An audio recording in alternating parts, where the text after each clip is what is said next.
আপনি কি জানেন আপনি জান্নাতে যখন যাবেন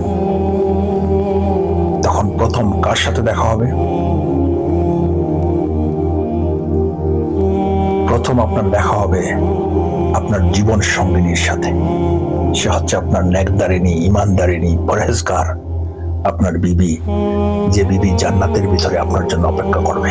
আল্লাহু আকবার।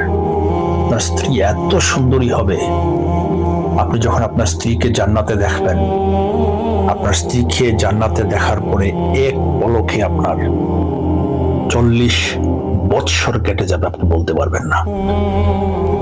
40 বৎসর কেটে যাবে এক পলকে। আল্লাহ আমাদেরকে সেই আমল করার তৌফিক দান করে দেন। আল্লাহ যেন আমাদের স্ত্রীদের সাথে জান্নাতে একসাথে বসবাস করার তৌফিক দান করে দেন। আমিন ইয়া রাব্বুল আলামিন। Can you imagine what a blessing for us who married in this dunya and then they died and then they go to heaven together only because of the good deeds.